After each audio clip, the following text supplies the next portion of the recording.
Hello and welcome to the Humble Choice Review. Humble Choice is now here, and with it we have 10 games plus a bonus game, the last being an add-in that comes free with Humble Choice. But why not look at all of them? The fact is there's a ton here. I'd probably spend most of my month, if not a couple months, just trying to review and cover each of them, so I'm going to go through these games quickly with a couple simple rules. I'm only going to play an hour of the game before I give this review, give a quick synopsis of what type of game it is, who might like it, and if I want to go on with that particular game. After talking about each game, I'll also give you my top 5 picks of the month for you, not even just personal choice, but what I think fans are going to like, and my bottom 3.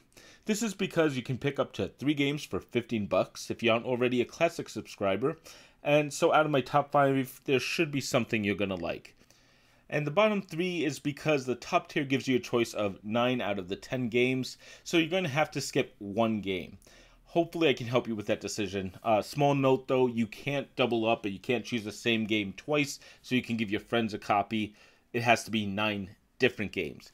With all that said, I will be giving a full review to one game this month, Shadow of the Tomb Raider. I actually played it as I was prepping for this, and I had it before the Humble Choice, so I had a little extra time with it. Figured it might be timely to review it as well. So if you want a full review, stick around. That one's coming out next. And of course, consider subscribing. I love doing this. I don't get paid for these reviews. All I ask is, subscriptions, ring the bell, whatnot.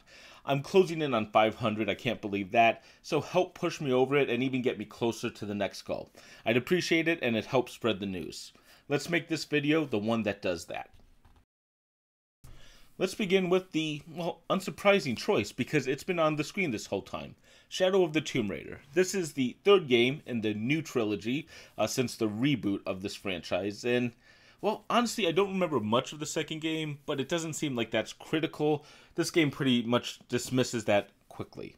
This is an adventure game with Lara Croft exploring tombs and getting into action, which makes sense.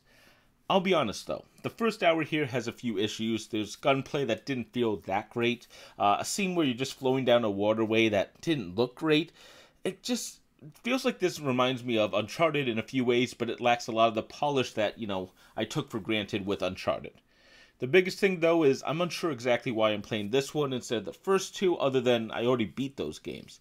It feels like more of the same, but I don't know if that's a good thing or a bad thing. I'll have a full review eventually, but while this is the big budget title, I'm not sure who's going to be super excited for this one.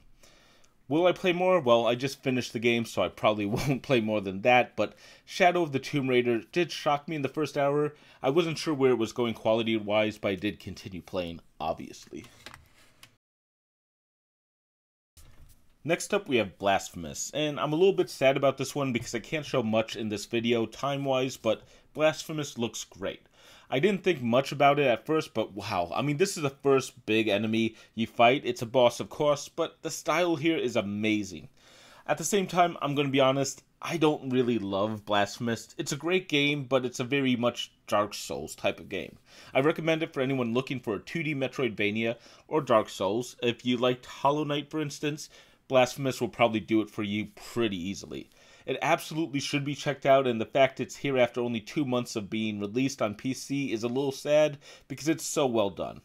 Still, will I be playing more? No. I think I'm ready to say no to all Dark Souls types of games from now on, just on principle. It's not something I enjoy. This is one, and I was done after about 30 minutes, but I played the full hour, of course. It's not bad, it's just not what I love. However, this is an excellent game. It'd probably get at least a 4 or a 4.5 out of 5 for me if I force myself to play the whole thing. It's that good. Next up, we have Ancestors Legacy, and I kind of wish I wasn't just going off the order on Humble Choice. I have similar thoughts between this and Blasphemous. Ancestors Legacy is an RTS with more of a focus on squad management.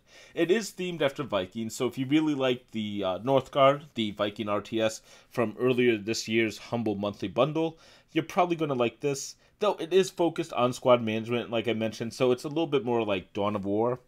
The graphics are fine, but only look good when you really zoom in, and at that point you lose the ability to control your units. It's a really strange choice for the game.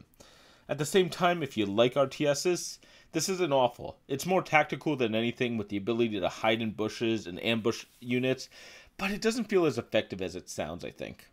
There are 5 factions, and each appear to have 2 story modes apiece, so there's a ton of content, but RTSs are slow, and truthfully, I'm not a huge RTS fan, unless it's, really something else. This is a bit bland. It feels like what I would expect when I said the name RTS and squad management. I just want better in this genre, but I'm also extremely harsh on RTSs. No surprise, I'm probably not going to be playing more of this one. In general, though, if you like RTSs, this one seems to have a lot of content, so it might be for you.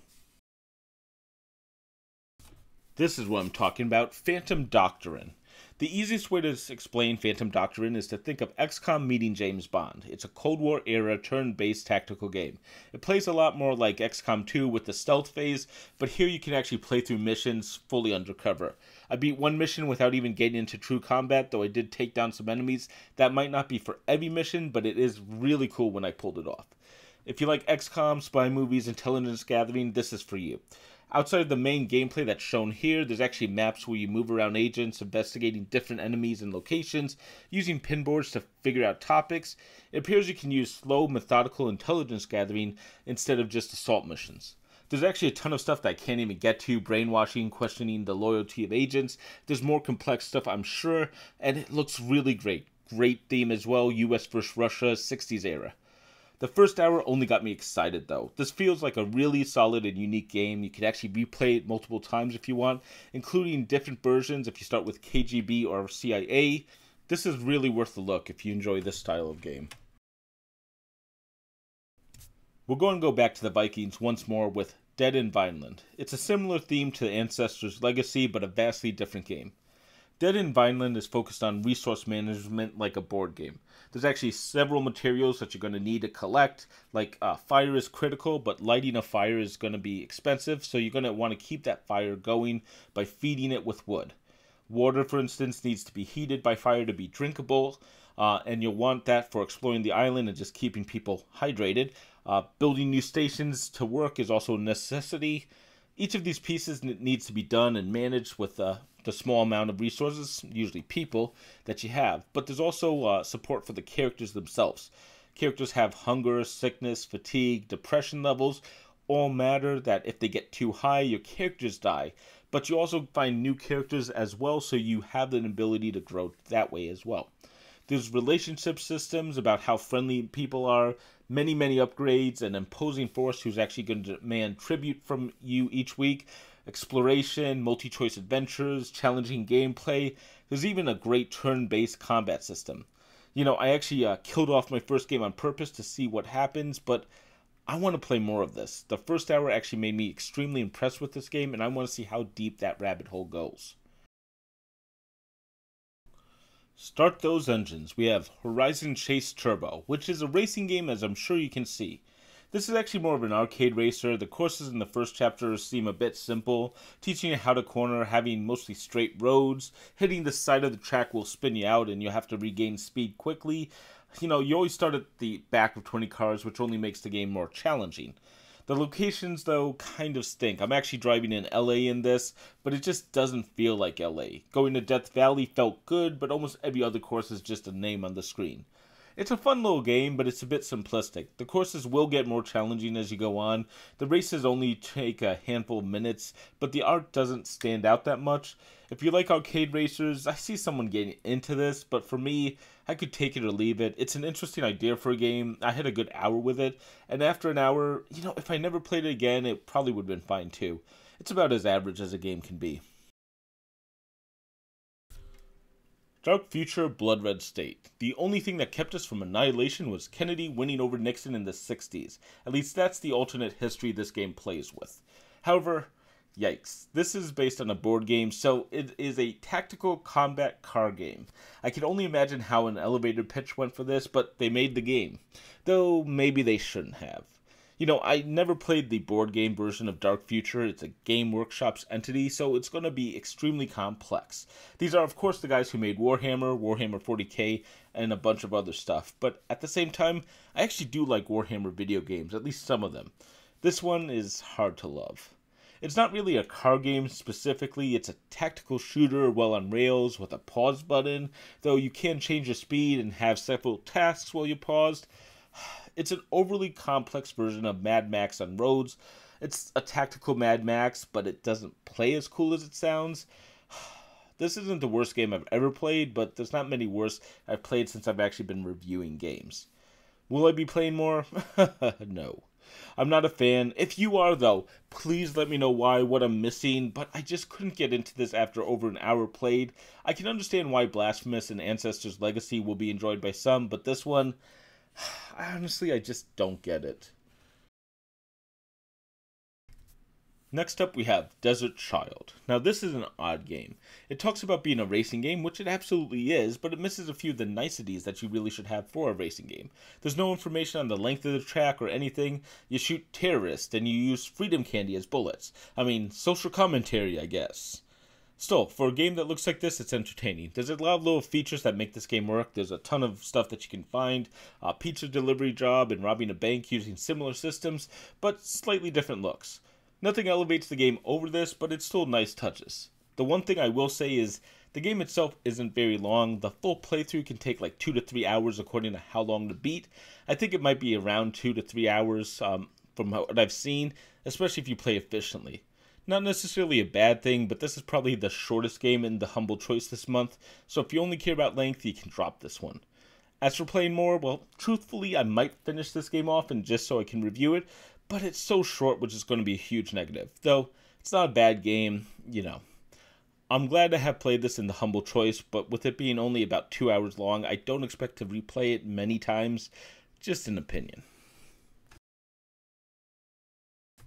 Next up, we have Aegis Defenders. I actually tried to play this with Steam's Play Anywhere functionality. It is co-op.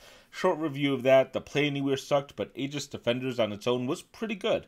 You play as two characters, Clue and Bart, and they explore the world. Each level usually involves small puzzles, usually requiring both players. If you have a partner, this is of course better, but a single player can switch between both of these characters. The style is a bit like a 2D platformer. One character has a gun, the other has a melee attack, but the melee character actually repairs devices you set up. The end of each level turns into base defense mode from a horde of enemies. There's usually a single object where you have to protect it from the hordes who attack from different directions.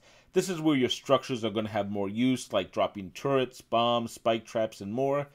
I honestly have a pretty good time with my hour. I'm going to be honest though, I'm not sure. The base defense is a little boring after a while. The story is extremely strange, but what is happening with the game has me interested to see where it goes next. I'd love to play more of this one. It's definitely interesting.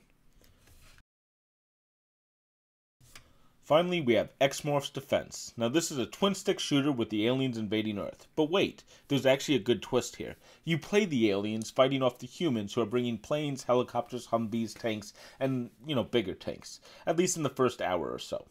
On screen, I'm actually showing the boss battle for the first stage. I honestly like this spider creature. It's an interesting battle. Though at the same time, not every stage has a boss, but this one was really fun to fight. This is a very tactical game, very similar to the Anomaly series, though still pretty different. It's of the same variety, though. More combat is in this one, and it can get pretty intense, though I did perfect both levels I played on. I only got a bronze on those levels. I don't know what I did wrong, but I think this game wants absolute perfection. That being said, I had a lot of fun with X-Morph's Defense. It's a very solid game, and I think it's enjoyable, though I imagine it's going to be a lot more frustrating and hard as you go on. It's easily worth checking out. Bonus points, there is a community mode, so you can actually download levels from that as well. So that's the 10 games that are on the Humble Choice for this month. However, I did get a bonus game this month. I think that's going to be the standard. Basically, by buying the Humble Choice, you get a copy of Arrog without using one of your choices. As such, let's take a quick look at that. And, I mean, this is the game. It's one of those games where you use a mouse and you click around hoping to understand what the game wants you to do. It does remind me of Gorgoa, if you know that one, though I am a huge fan of Gorgoa for those visuals in that game. Well, there's nothing really awful about Arrog, it's just not as nice. It's also pretty short. I stopped recording after 28 minutes because I had beat it. A decent sum of that time was actually waiting for the game to allow me to input, and small side note, I actually started a laundry wash at that time, just the wash itself, and it finished before the wash was finished. Admittedly, it is free as part of this deal. It was entertaining, and it actually has a capybara in it, so that's cool. All of these are good reasons to play it, but it's not going to rank up my list due to its length and the fact it's not really a choice. So 11 games have been talked about. Like I said, I want to give you the top 5 for those who want to get 3 games and the bottom 3 for those who have to choose 1 out of the 10 to give up. I'm going to give reasons that might speak to you as well. Now, this isn't intended to be my personal favorites, as you're going to see in 1 second, but which games I would recommend for you guys. And starting with the game I most recommend, it's Blasphemous. Yeah, I don't like Dark Souls much, but this one is really solid, good graphics, good style, the controls work well. I think people are going to love this one. Check it out. Second up, well, Phantom Doctrine. This is a very solid game. It's XCOM with true stealth that you can continue doing. It's an interesting idea. The Cold War motif works well, and there's a great style here. Now, third up, well, yeah, I'm not a huge fan of this one, but Shadow of the Tomb Raider. This is the big budget title here. It's worthy of being on this list, of course. If you want the highest MSRP, you're going to want to go for this one. You know, it is what it is. Fourth, we have X-Morph Defense. Now, I think this is one of the best of this month. Personally, I really like it, but it's a little bit on the weaker side graphically. I can't guarantee the length of it, and it's an odd concept. I think it's still really fun. I do want to play more. And fifth, well, finally, we have Death in Vinland. I actually was torn between choosing this or Aegis Defenders, but I think Death in Vinland will have more replayability. I really like the resource gathering. It's a more interesting story. It does have me interested quite a bit in seeing everything. And that's going to be my top 5 games of this humble choice. Let's move on to the bottom. Now, there was no question in my mind this month. I mean, number 1 on the bottom is, of course, Dark Future Blood Red State. I think I've been clear on it. I don't get this game. I don't like it. I think it's a flawed design, and it's repetitive. I've heard the campaigns are short, and that actually might be the only good thing about it. Again, if you know why people love this one, tell me, but I'm not getting this one. Second on my list, it's Desert Child. Now, I think it's an interesting and different game. If you're looking for something indie, this is definitely it. But you've seen a good amount of the gameplay already. You walk around outside of that, you do the same race you've already seen me do in different forms. It's just short. If you buy because of value, it's definitely going to be a problem. And third up this month, we have Ancestors Legacy. Now, before you guys freak out, I don't like RTSs. I think many people won't go crazy for an RTS. If you're not a huge RTS fan, this one might be the one to skip. But it's third because I think the other two are bigger offenders. Probably should be skipped before this one. So there you have it. Those are my thoughts on the first humble choice. Truthfully, I don't know if this is humble choice December 2019 or January 2020. I'm betting it's the latter, but who knows. And dear God, we're almost in 2020, new decade coming up. Now, a quick note. At the Humble Monthly Bundle review for December 2019, I did bash Jingle Jam just a little bit. I'm going to actually admit I probably was wrong. They do have a lot of games this year, not a lot of DLC, which is awesome. I don't know if it's really worth $30. That's up to you to decide, but it's not a bad lineup so far, so I want to say this year is looking pretty good. Probably better than the past, in my opinion. And finally, thanks for listening to all this. What do you guys think about the humble choice? I want to know. Has the first month made you a believer in the new system, or are you holding off to the next month? Let me know if the top 5 or the bottom 3 list helped you at all. I'm still trying to figure out the best format, so I'm just throwing those out there. As always, consider subscribing. Like I said, we're getting close to 500. I'd love to move on to 1,000 after that, so any help is appreciated. With that, though, I'm going to be popping up generic recommendations for this month. Don't know what to show you, and I'm going to get out of here. Until next time, I'm King Link, and thank you for watching.